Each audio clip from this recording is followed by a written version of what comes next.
Allô, bonjour. Oui, bonjour. Votre prénom, s'il vous plaît? Je me présente. Oui, s'il vous plaît. Je m'appelle Isabelle. Isabelle, vous auriez une date de naissance, Isabelle? Alors, ma date de naissance, c'est le 7 mai 70. D'accord. Vous êtes dans quelle région, Isabelle? Dans le sud-ouest. Sud-ouest, parfait.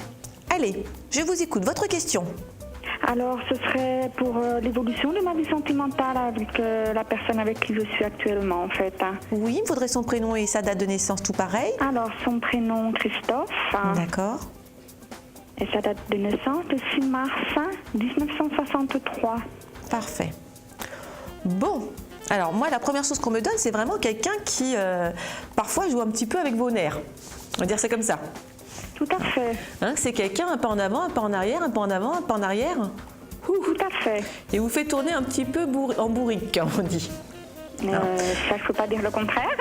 Hein, mais sur Christophe, ce qui est clair, c'est qu'on a quelqu'un, pour moi, au départ, qui n'était pas vraiment prêt à une relation de construction.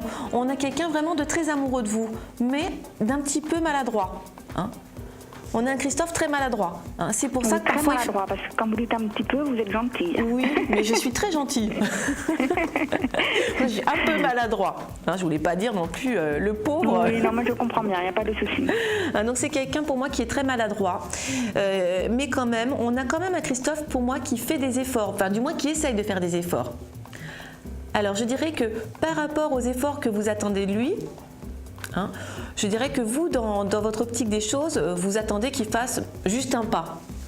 Oui. Mais le problème, c'est que pour Christophe, ce pas, ça représente une montagne.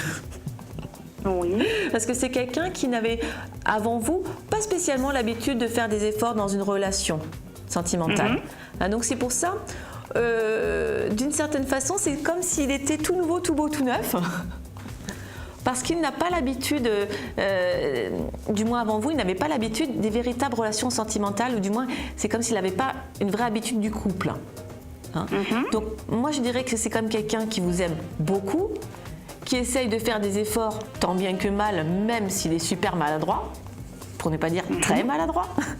Mais on a quand même une bonne volonté de faire des efforts dans cette... C'est quelqu'un qui n'a pas les sentiments qu'on voudrait les avoir. Oui, parce que pour moi, je suis quelqu'un qui est quand même très amoureux. Mais le problème, je vous ai dit tout à l'heure, c'est quelqu'un, pour moi, c'est comme s'il n'avait pas eu l'habitude des relations de couple avant. C'est comme si, avant vous, d'une certaine façon, c'est comme s'il n'était jamais réellement tombé amoureux avant. Donc, les sentiments qu'il a pour vous, il ne sait pas tout le temps comment les gérer, en fait. D'accord. Donc, il dit que c'est quelqu'un qui tombe amoureux très facilement et pour lui, là, il considère ne pas être amoureux. Non, moi, c'est l'inverse. Pour moi. Pour moi, c'est l'inverse. Je dirais que les autres fois... Je suis d'accord avec vous, mais voilà, pour moi, d'entendre ça, c'est difficile. Ah, je comprends bien, mais moi, Isabelle, j'ai pas ça du tout. Hein. J'ai pas ça du tout. Justement, moi, j'ai tout l'inverse. Justement, dans son passé à Christophe, moi, j'ai quelqu'un, c'est comme s'il était jamais réellement tombé amoureux. Peut-être qu'il aimait bien, mais entre aimer bien et aimer, c'est pas la même sauce. Hein. C'est pas pareil. Et le problème, c'est qu'avec vous, enfin, c'est pas vraiment un problème, mais pour lui, c'en est un. Avec vous, on a quelqu'un qui est vraiment amoureux de vous, mais il ne sait pas trop comment gérer ses sentiments. Donc, parfois, il y a des coups de panique. Et le fait qu'il soit super amoureux de vous, parfois, ça lui fait peur. Il perd un petit peu pied. D'accord. Parce qu'il ne sait pas gérer ce nouveau sentiment. C'est tout à fait ça, oui. Je ne peux pas vous dire le contraire. Moi, c'est ce qu'on me montre. Hein. C'est pour ça que ça n'a pas été simple au départ et que ça ne l'est toujours pas maintenant. Hein. Non. Donc, alors, moi, je vais être claire. Les 3 mois à venir, vous serez ensemble.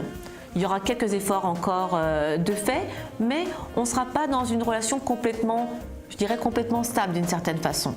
Hein. Oui. Il faut vraiment attendre, je dirais, 3 mois à peu près, 3 voire 4 mois au plus, hein, pour avoir cette stabilité de relation.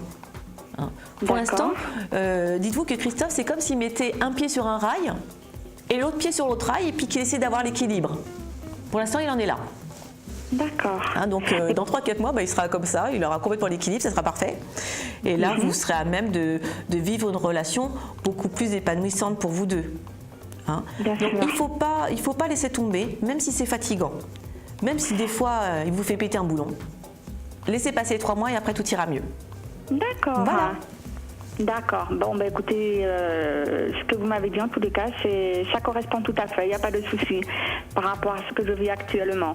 Voilà. Donc un peu de Voilà. patience, un peu de yoga, un peu de patience. D'accord, Voilà. très bien. Bonne journée. Je vous remercie beaucoup. Merci, au revoir. Au revoir.